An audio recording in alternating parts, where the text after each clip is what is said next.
Good morning, friends. Welcome to another episode of the Make Saints podcast. I'm Drew Downs, and this one is called Getting Used to It. Now, I want to talk about an idea that is, it's interesting. It's interesting to me because I was thinking about it earlier today, and it's this idea that we can just get used to things. What we mean when we say that we get used to it. And part of it is kind of an adaptation. We're just sort of adapting to our environment, and things go along. But part of what we're trying to do is we're trying to name that something has changed, and we've gotten over that change, that dysfunction for us for a minute, and now we're good. Now we're good.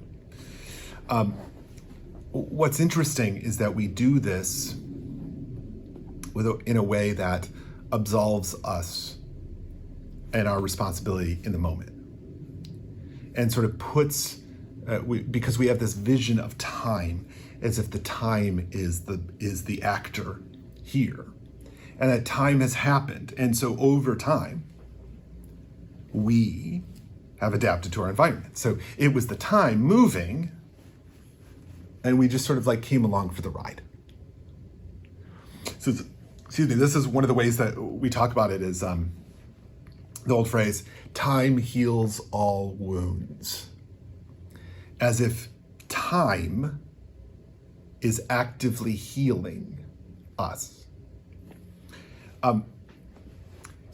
In actuality, this concept of expecting this and actually inviting other people to expect this, saying, expecting one another to get over a thing, is actually psychotic. It's psychotic. If you're actually in the moment, when you are experiencing grief, and someone is like, you haven't gotten over that yet? You haven't gotten past that? What's wrong with you? Right? Get used to it. Get used to this thing now. Get over it. It's psychotic because that's not what it's like to experience it. When time doesn't heal us, we adapt. Our relationship to it is our actions, our place in the cosmos. We have a place in the cosmos. It isn't that the cosmos is just doing all of that work and we just start like, woo, flying along and following along. No, we have a place. We have activity. We have work to do. We learn and adapt and grow.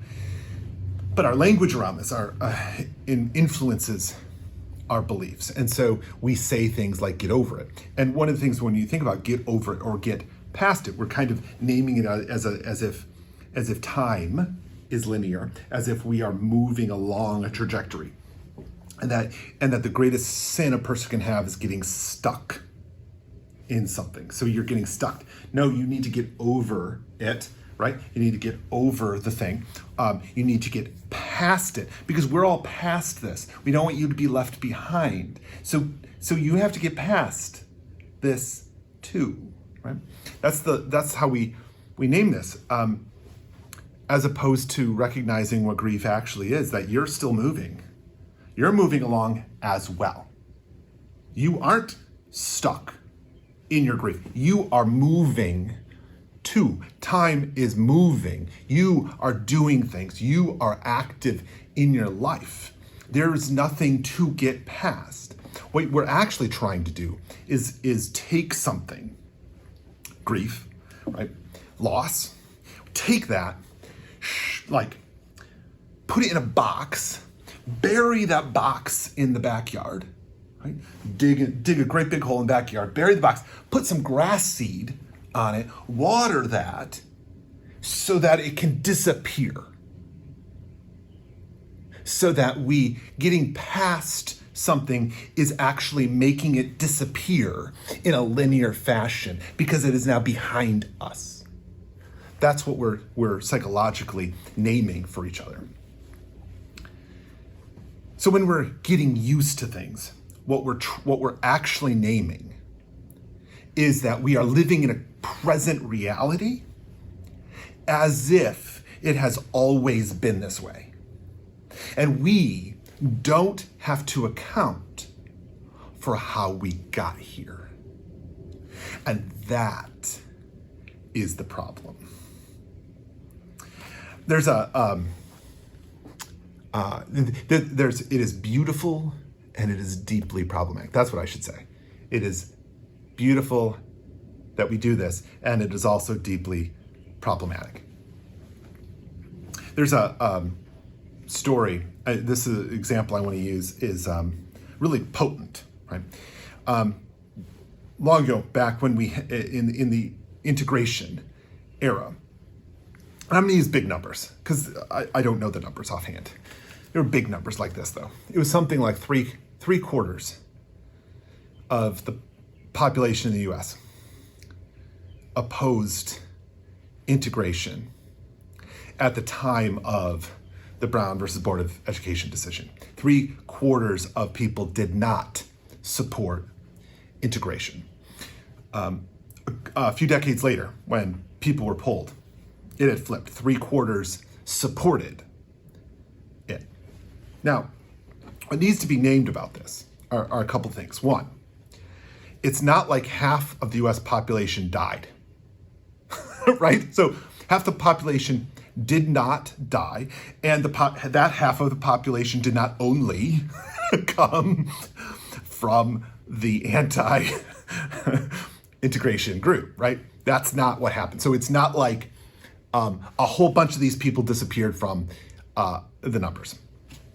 That's one. Second, of this so a huge percentage of the country changed their minds over the course of a few decades.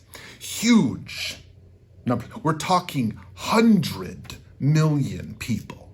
We're not talking small potatoes. We're talking 9 digits worth of people. So, of that,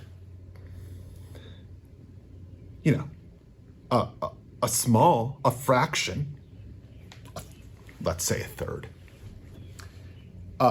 actively acknowledged their growth. They actually admitted that they were wrong and were wrong then and had become, had sort of woke up to what was happening and became supporters of civil rights in general, and that this was good for society, a minority of that population, because the majority of that part of the electorate of the people that changed their mind, the majority of people who changed their mind were actually convinced they were always supportive of integration. Either they believed it themselves in here, or they would never admit to being wrong. So there's a way in which they know they were wrong, but could never admit to it. So that the majority of that group, which is the plurality of all people, were people who either cannot admit that they were wrong and changed, or actually genuinely believed they had been on the side of integration. Because that's what getting used to it does. It makes us forget we were ever different. Right? It rewrites that hard drive. It makes us believe we've always been this way. We forget what it was like then. Again, that can be very beautiful and allows for a lot of healing. But it can also be very dangerous and destructive when we lose sight of how people actually were, the behaviors of real people in that time who were doing destructive and terrible things. There was one of the women in that, who's a woman now, she was a girl at the time, I don't know, 7 or 8, was captured in a famous photograph of, I think it was it Ruby Bridges maybe? But it's one of those first integration stories. And they had this picture that was on the front page of a newspaper of this white girl with like the most angry, like distorted face you could imagine. She was unreal with how vicious and angry and pointing, right, this finger at her classmate. And this woman now, I don't know, 60 something, was shown this picture, and her response was that it didn't compute. That this picture could not be real. She never was that angry. She couldn't even believe that she ever was that angry. Even though here's a picture of her, I don't know, 60 years ago, right? Staring at herself and going, how could I ever be that angry? I don't think I was like that. I don't think I was against it. Genuine confusion about that experience of having to see herself and how she behaved then. I had a similar case to that when with the woman who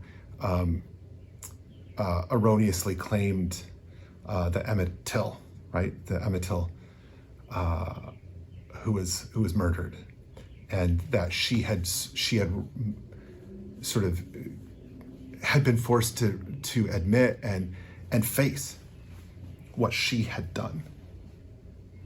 That her testimony had led to a child, the murder of a young man. That like she couldn't grasp the enormity of this. She couldn't recognize it because, she's a good person. Right? This is the shadow side of getting used to it, and I want us to name this.